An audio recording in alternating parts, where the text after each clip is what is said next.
Welcome back to Authors Aloud. I'm Kristin and this is Ashley. Today, we're joined by Christine Sandman Stone, author of The Modern Management Mentor, a practical, heart-centered guide to leveling up your leadership skills. Christine has mentored hundreds of professionals, worked with powerhouse companies, and we are lucky enough to have her with us today to help us demystify management, which might sound like a dry subject, but it's really juicy. It's very juicy. Welcome, Christine. We're so happy to have you. What a great way to start a morning. Thanks for having me, ladies. Oh, we're so glad you're here. So tell us a little bit about your book and extra points if you can summarize it in one sentence.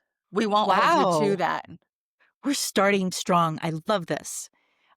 Management is completely different now than it was even 5 years ago because teams are remote or hybrid. Targets are shifting as markets shift. This book has relevant tactics for managers now, whether you're seasoned or new. Love it. Amazing. Thanks. Christine, what inspired you to write your book? A young technologist reached out to me, and she was the top performer in her team, and she'd been given an opportunity to manage a big group of people, and she wanted to be a top performer there too. So she was like, I have 4 weeks before this starts. How do I go in and get it right from the beginning? She's like, what do I read? Paused. I'm like looking at my bookshelves, so many management books, but they started falling into categories. Just like Brene Brown and inspiration, right? Right. And then you've got Buckingham, and it's all theory. And do you know what a 29-year-old who's leading her first team does not need? She does not need inspiration or theory. She needs tactics right away. So she asked me to coach her, and we started doing an email exchange. I'd send her an email and say, before you start, ask your boss these 9 questions. A few weeks later, when she was starting, I would say, here are questions you should ask in every one of your one-on-ones with your team. And then here are questions for next week. And they're a little bit different, and this is why, and this is what you're looking for. So we just started this exchange over the course of about a year where she would reach out to me with the situation. I would send her the tactic. She would use it. Sometimes she would be like, that was great. Sometimes she'd be like, man, that does not work with a global or a remote team. And so we applied all of these different things, and I started a folder in my inbox. I was like, man, the book is writing itself. So I asked her if she'd collaborate with me, and she actually ended up writing some of the sections. One of my favorite ones that she wrote is called Sabbatiquit, about how to time taking time off in between jobs. What a great title. Brilliant collaborator. So it came from a need, and then it evolved very organically. That is I'm super interested in this as I am someone who is kind of moving into that level too. Hooray. And Good. it is a very new, having been talent most of my life, this is a very new endeavor. So, and management is often something that most of us think, well, we'll figure it out, right? We're going to figure this out. Why do you believe it's a skill that has to be learned? So first of all, yes, people normally figure it out. And I'm going to put that in different words. Okay. They usually mess it up for the first year.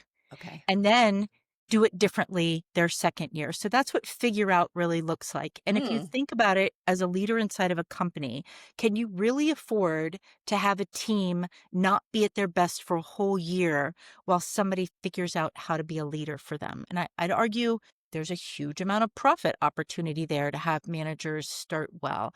But the other thing too is I think it's a little bit less that you have to learn it, and it's more that you can learn it. You could take your most brilliant person, and anyone can be an effective manager if they just follow the tactics. I think great managers probably have something a little special that gets added on, but it's possible for anyone. So that's really insightful, because I know most organizations, just like Kristin says, they sort of throw you into the deep end. Sorry about that, Kristin.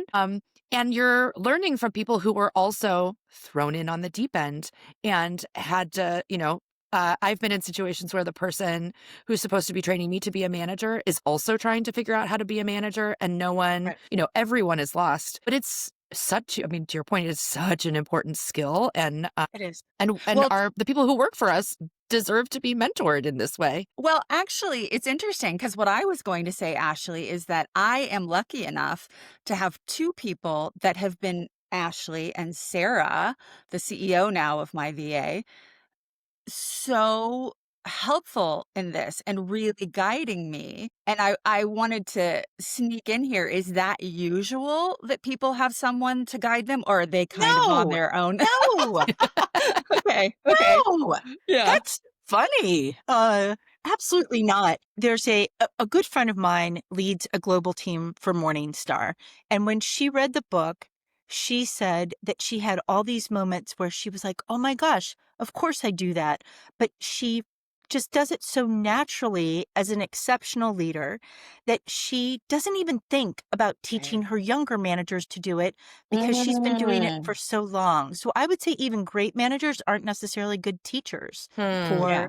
for people who are starting. I call that it's true for me, so it must be true for everybody else, right? Because like somebody that's naturally good at it doesn't realize everybody's not naturally good at it. Right. Hmm. I grew up in a family where this is kind of a aside, but I grew up in a family where everybody except my mother, my brother and I were just laughing about this. Everybody except my mother struggled with obesity, right? It's just a genetic predisposition for my family. My mother does not, never did, right? So she doesn't understand it at all. So to her, everything she eats is health food. Also come from a Everything. tiny mother, so I understand. That's Yeah. rough. Like she would be like, oh, I'm eating this chicken wrap from KFC. That's good for you, right? Oh 'Cause dear. she doesn't, yeah. So that's what I call that it's true for me, so it must be true for everybody else. Well, I mean, Christine, I'm sure you can see it more clearly than most, but I think I see a real lack of really solid management skill come out when, for instance, you have companies that are afraid to be remote or to offer flexibility Oh because my gosh, everyone I would believes you agree. have to be in front of someone to manage them, Mhm. and I firmly believe, we can diversify the workforce and be kind to parents if we could figure out how to be good enough managers to manage someone remotely.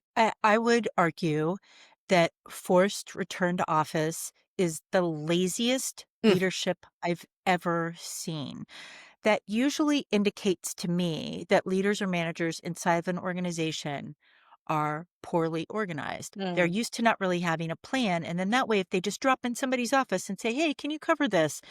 They didn't have to actually think that through or think through the timing because they're just able to drop in. Right. There's also a lazy behavior of perceiving someone as working because maybe they show up early and stay late. But mm. if you've been inside of some very large corporations, there's a lot of farting around that goes on. Yeah. And it is really striking to me that the best managers I've ever known actually don't need to see their people to know if work is getting done because they've clearly identified the work, they've clearly identified Yeah. the targets. And some of my best managers didn't care if it took me 10 hours to get something done or 2. As long as it got done, the outcome was what mattered. Right. And there's a huge opportunity for companies now to understand how to understand work and outcomes and deadlines. Because when you do that, you can have talent on your team that's anywhere. And Yeah. I Mhm. don't think it's just about working parents. In a lot of cases, it's about introverted thinkers who do better with a little more quiet. It's about Yeah. keeping the costs of your office space down. Uh, and honestly, it's about having a better management muscle. So what 100%. Absolutely. What would you say to somebody who is not a manager and thinks, well, none of this that they're talking about applies to me? What would you say to them? I would say if you never want to be a manager, you're probably right that a lot of this doesn't apply to you. And I would say that if you don't like humans, please don't be a manager because humans are what the whole point of the job is. So if you don't like humans, you don't need to read the book. Um, but if you do like humans and you aspire to get the best out of them, this is a great way to pick up tactics that can help you do it fairly easily. I do think it's interesting how in most companies, um, there is that sense of, well, if you're going to level up, you have to move into management. right? I know that in my household, the man I'm married to with his last company, they moved him into management and he said, "I don't want to do this. Take me out of it." Right? Let's find another way for me to level up. So you're right. Management is not for everybody. It isn't. And smart companies are so I have a master's in organizational behavior. And what I've noticed is the smartest companies design two promotion tracks, Hmm. and they figure out how to take brilliant individual contributors and have a path for them to Mhm. grow their impact inside of the organization in different roles without necessarily having to manage people. Mm. And then they have another track for people who really excel at getting the best out of a group of humans and getting work done as a group. And I would say great leaders also are really fine with people staying in their spot. So if Right. someone's in their spot and they're happy and they're good with their compensation not changing significantly, everybody wins, right? Yeah. So I think those two paths and the option to stay in place are what really profitable modern companies are doing now. This That's is smart. amazing because I'm thinking back through all of the experience I have working in corporate America, and every single manager I have ever worked for could have, in some way or another, used this advice. That's right. As we're talking about remote lazy managers, I know that Sorry. the managing by walking around, the concept of sort of the Mhm. 1 minute manager. Yep. Yep. What would you tell to someone who's used to managing that way and now is managing a remote workforce? That you can do it digitally. Management by walking around works the same, whether we're in the same space or different. For example, I had a global team in my last role, and one thing that I would do is every day I had a list of key folks, and I would find different ways to connect with them. I knew whose puppy ate a sock, and the person was worried about the puppy, right? I knew about whose mom was sick. I knew about someone who was working on a project, and they were concerned that they weren't going to get it done on time. And I would find ways to just hit somebody with a quick instant message and say, like, "Hey, how's Bowser doing?" Or Hmm. I saw an article about Taylor Swift tickets in Switzerland and thought about you. Did you see this? Little ways, kind of like the way that we chat. My 83-year-old mom could teach us all a lot because I get trash talking texts from her every single day about her Wordle score. And so here she is in Ohio. I'm here. She hits me with her Wordle score and, does a little victory dance. Yeah. And it's a way that the two of us stay connected. And management is much the same way. So there are ways that we touch base with people. If I have someone new starting, I say, look, at the end of every day for 15 minutes, we're just going to do a quick Zoom. I want to Mhm. see your face. I want Right. you to see mine. I want to see if you look frantic or tired or accomplished. And so I can get a read on you. So there are no barriers to being a good involved manager just because you're not in the same space. I think it's Yeah. so fascinating, actually, that you brought up your mother, because Mm. I feel like I became She's fun. huh? She's a lot of fun. You would enjoy her. We should all have a gathering with our kick butt Yes. mothers. But I feel like I became such a better manager once I had parenting lessons under my belt. And Mm. I know that that's certainly you don't have to be a mom, but there's lots of mom tendencies in management that I think are really beautiful. I'm going to change the language here, and I'm going to say there are a lot of parent tendencies in management that I think are helpful. Hmm. And I would, because I do believe that whether you're a dad or a mom, when you have children, the pressures on you on your time just skyrocket. And all of a sudden now 5 or 10 minutes could be a crisis or an opportunity, depending on how the day is going. And I have found that a lot of parents are way more efficient Mm, with stuff that they do and faster to prioritize because we've all had that moment where we had everything ready to go and like a baby blue chow down the front of us and we were already in our suit to get yeah. to that big thing and we had to peel off. And it only takes that happening once or twice before you factor in 10 emergency meetings or minutes Yeah. into your day. So I do think that there's something to be said about parenting is a good way to learn about management. I would argue that sports is another place where some terrific lessons Absolutely. can come about succeeding or failing as a team, about dealing with stuff that goes sideways that you can't control. So there are a lot of places in our non-work lives that give us, I guess, the athletic training to become a good manager. That's interesting. I'm not a parent except to cats, and I 100% can see what you're saying, but then you brought up sports. I'm not a sports person, so my brain Yeah. immediately started going, You're what a in my life? theater, but you're Well, a theater and that's person. exactly where I went. I went to, you're on stage in a show and something goes wrong. And one of the biggest lessons I learned from that is, one of the things that happens when you're a young actor and you're on stage and somebody drops something they're not supposed to. Everybody on stage pretends like it didn't happen. And what I learned as I became a better actor and a more mature actor is acknowledge it. Acknowledge that the thing happened. Otherwise, the audience is sitting there going, you dropped that thing. You dropped that thing. Right? Right. So and that is so interesting to think about. Acknowledge what went wrong. Right? I mean, Well, and so much training, I think, for folks in the theater is about how do you just go with what you have. Something goes, someone forgets a line. I saw a play where someone actually got the stomach flu and ran off the stage, and they basically rebuilt the play without the lead on the stage that's amazing. just to get I love everybody through it. So Whoa. that thinking on your feet, that adapting there are so many ways that we can That's pull right. these lessons into our team leadership. That's right. line. That's really cool.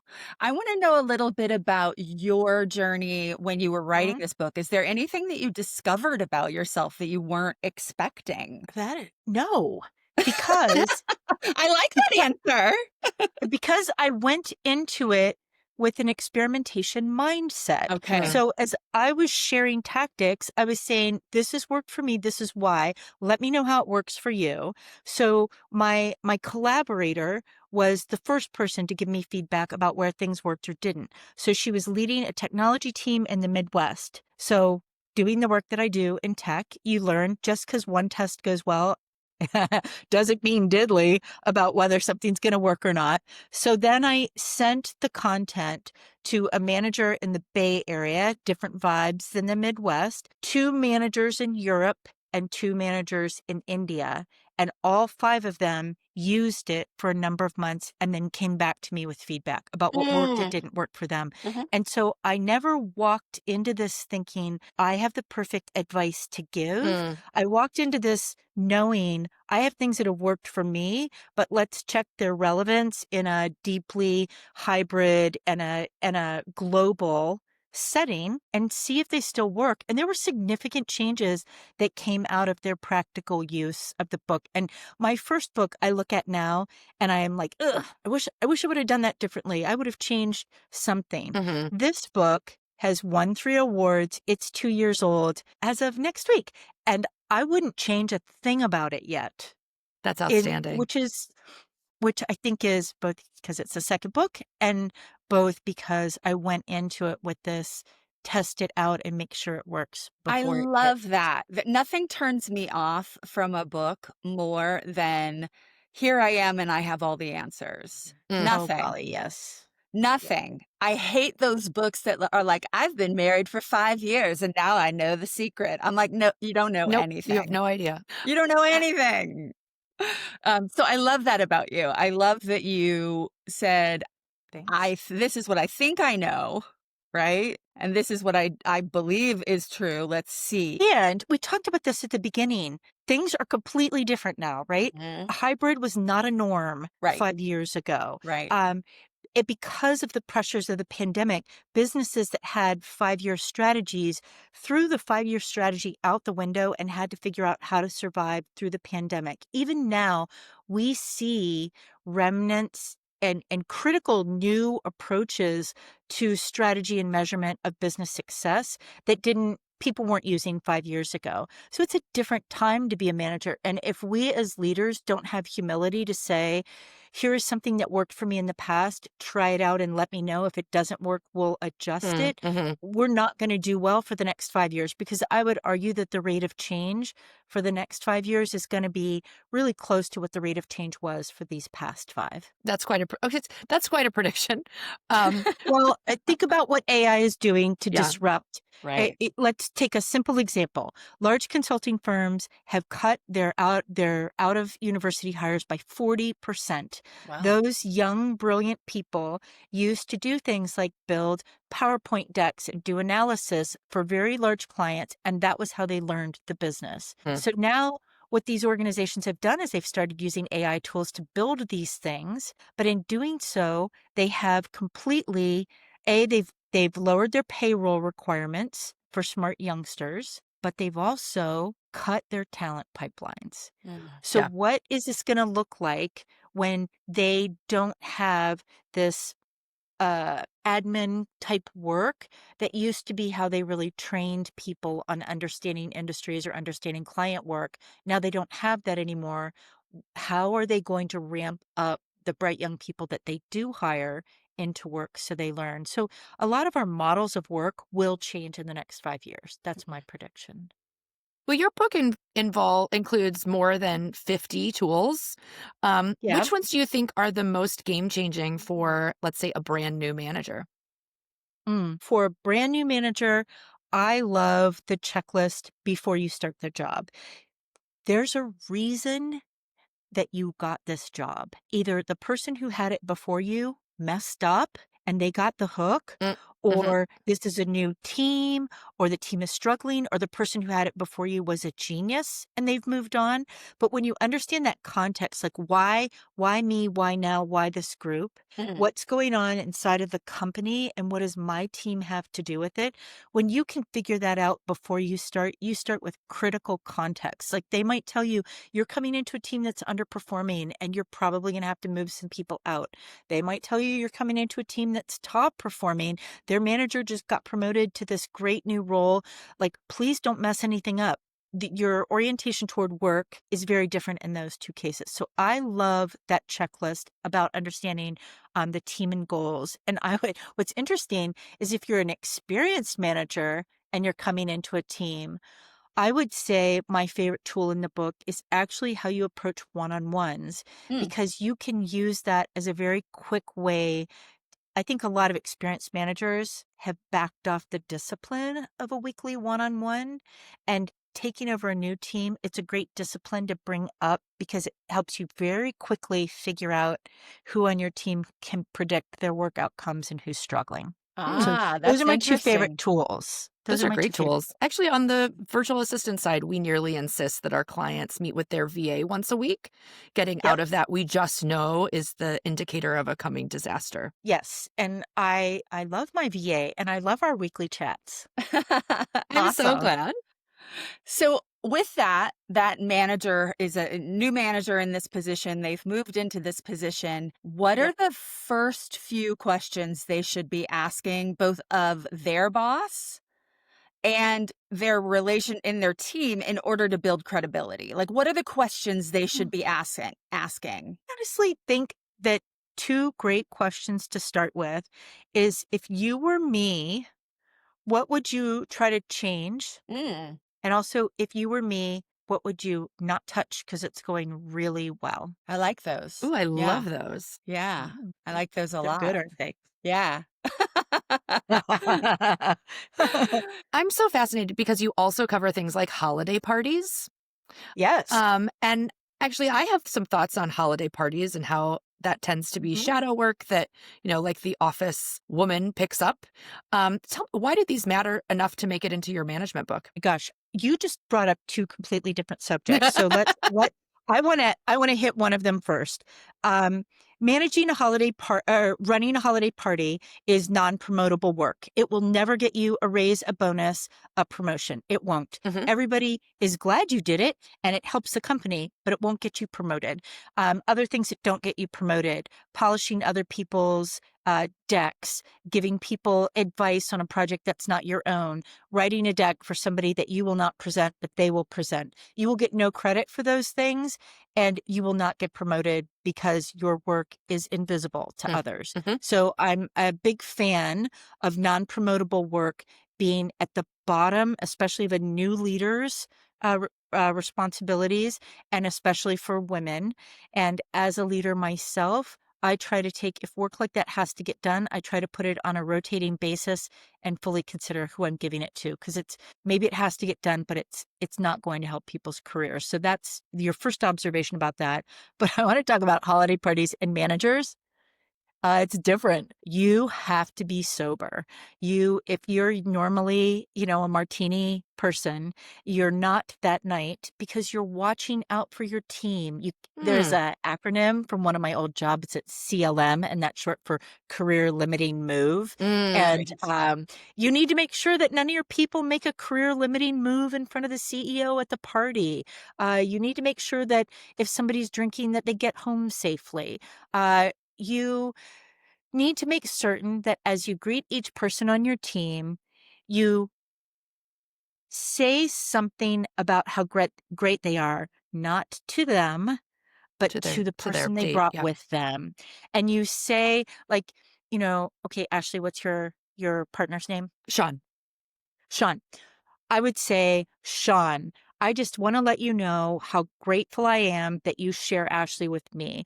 Her work in the last month, especially Standing Up the Author podcast, has been a game changer for us. And I am just so glad I've got her talents on my team, and you have to be so proud of her. So what just happened there was I said something very kind about you that you got to hear.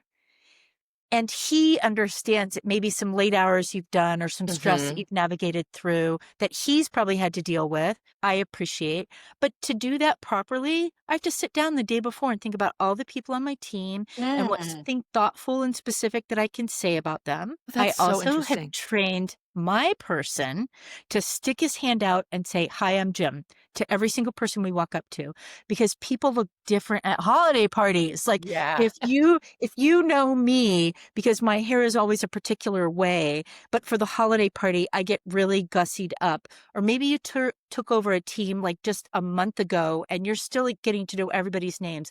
Nothing is more stressful than walking up to someone at an event and spacing on the name. So if your partner sticks their hand out and says, "Hi, I'm Jim," they have to respond and say, "Hi, I'm Kristin.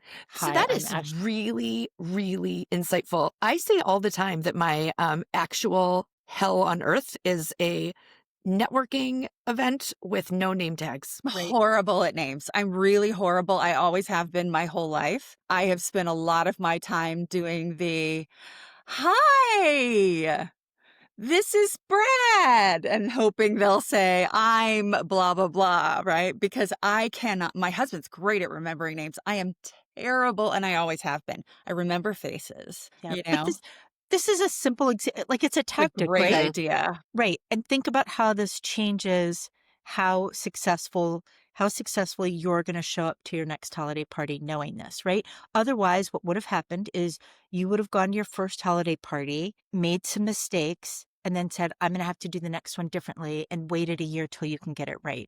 The book is just full of things that I've made mistake. I have friends who are chief people officers for some of the largest companies in the US, and we talk about this and we laugh our heads off about the mistakes we made as managers in our first year. And we are thoughtful people who are trying hard to be good people managers. So it's just the way it is. Let's shortcut that and have managers make an impact faster. Christine, I can't wait to buy your book for every member of my Oh, team. thanks. Oh, thank you. Hopefully you sell them in bulk. Yes. She told me when Christine and I talked before, she's like, "I'll send you a copy of my book." I'm like, no, I'm buying it. Like, no. Thank you. Thank you. Let's talk a little bit briefly about hybrid setups and pitfalls. I want to frame this differently. I want to frame this as, what can you do to be successful? Okay. And the number one thing that you can do to be successful is you should have, for every single person on your team, there should be 90-day goals. And inside those 90-day goals, there should be things that are due by different dates somewhere within that quarter. Okay. So maybe we are working on an audiobook together, and maybe the plan is, okay, you tell me, hey, Christine, I need your outline by the 15th. Then I need you to review it with this team by the 30th, and adjustments should be made probably within that next week. Then I need a first pass by this date, and we're going to need a little bit of research behind this. Let's get the research done by this date. So now we've said, like, the goal is to have the audiobook done in the next 90 days. But here are some elements of it and the dates by which they're due. And then it's really easy. I say, like, send it to me in email. Send me a note and let me know that the link has been posted. Send me a copy of the file. This way, now we've got dates and deliverables. They're clearly identified before the 90-day period starts. We don't have to plan them for the whole year. But now, if I'm a self-propelled, high-performing employee, I'm just going to go knock those things out. I might even finish them earlier. If I'm an employee that's struggling to deliver, you're going to figure that out in the first 3 weeks, because you're going to see me miss the first thing that was due. And that's on me, because you said what it was, you said what the date was, and now you can start to work with me. So for hybrid managers who manage hybrid workers, if you can have and dates for people every 90 days, it is remarkable what that helps you do with both your top performers and your struggling performers. That's incredible. I know, right? Yeah. I actually am well, Kristin can tell you, working with me, you sort of have to manage up.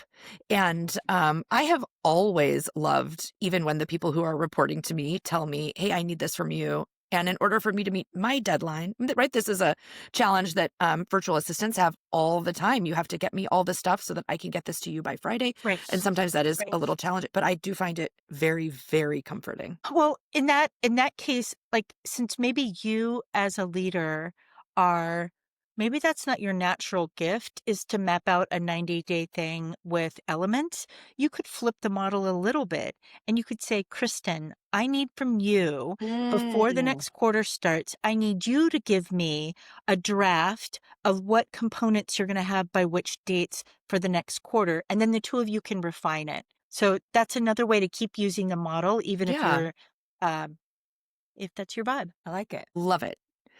Thanks. What do you hope readers walk away with after finishing The Modern Management Mentor? Oh, I have good news. You're not supposed to start it and finish it.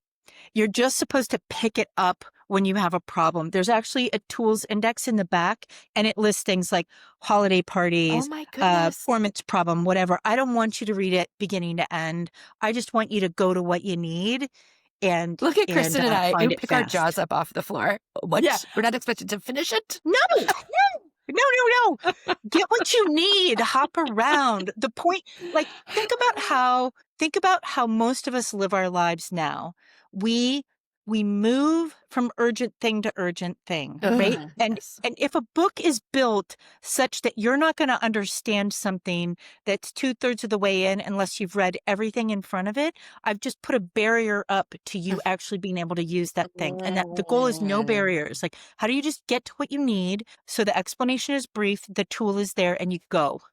You have just changed this from something I want to buy for every member of my management team to something I want to buy for every person I encounter. This is incredible. Oh, thank you. Yeah, this is great. Well, thank you so much, Christine. Let's do a couple of little fun questions. Oh, yeah. Yay. Okay. So I'm ready. Just give us, answers off the top of your head. If your book were a workplace snack, what would it be and why? It's such a weird question. It's a great weird question. Oh. Almonds, because it's a bit of protein that builds muscle. Ooh, that's good. So coffee-fueled mornings or late-night brainstorming sessions? Tea-fueled mornings. Okay, I'm a tea person too, so I get it. Yep. 100%. What's one management cliche that you'd happily ban forever? If no one ever says it's a marathon, not a sprint again, I will die happy. Taking so often is an actual sprint. So, well, and what I hate about that is the lack of measurement. Like, I want your split times. If Yeah. you're running a team and we're trying to get something big done, the laziest management thing I can do is not check until we're at the end of the big thing. The right management thing I should be doing is understanding all of the smaller parts because they're early indicators of oncoming success or failure. So this marathon, not a sprint, I think is it just doesn't fit the way that I get results. Got it. Got it. So you're having a team meeting Okay. and you get to invite any famous leader, living or dead. Doesn't matter. Okay. Okay. If they're dead, we'll just prop them up, put them. Wow. Weekend at Yeah. Bernie's style. That's right. Who would it be? And what role would they play? I don't know if you follow women's soccer, but the U.S. women's soccer team is run by Emma Hayes, and she's brilliant. And one of the things that she's known for is pulling in young or apparently untested talent to others, but she has great radar for young talent and creative ways to use it. So I would put her in the room and I would have her watch and assess people. Ooh, I Isn't that love fun? somebody in the background assessing. That's amazing. That's one of my favorite things is when I'm running a big meeting, I always have a co-pilot in the meeting and I tell them what I want them to watch for. And Mm. I say, if you see someone who looks like they don't get a concept or they're looking resistant to something and I, God forbid, have my back to them while I'm doing something on a whiteboard or doing something in a different part, I need you to like put your hand up and say, I think we've got a good question over here, or Ooh. just help me out. So I would say if you're running a big meeting, have a co-pilot. Oh, that's awesome. Thank you I for love asking. that. Christine I Sandman know, right? Stone. My goodness. You are Oh, brilliant. I'm so thank honored you. that you joined us today. Me too. I'm grateful. And this will be my Oh, Christmas thanks. present, I think, to everyone I know. I love it. I love it. Thank you. Where can we find your book? My book is on Amazon. It's also on my website. So that's where a lot of companies will just order them by the box. But Amazon works just as well, too. Excellent. Thank you so much. Thanks, ladies. Thank you so much to Christine for joining us today. If you're stepping into leadership or want to refresh your management toolkit, this is the resource you've been waiting for. We will, as always, drop links in the show notes so you can grab your copy, which I think everybody should do, and connect with Christine online. Thank you for listening, and we'll see you next time. Bye.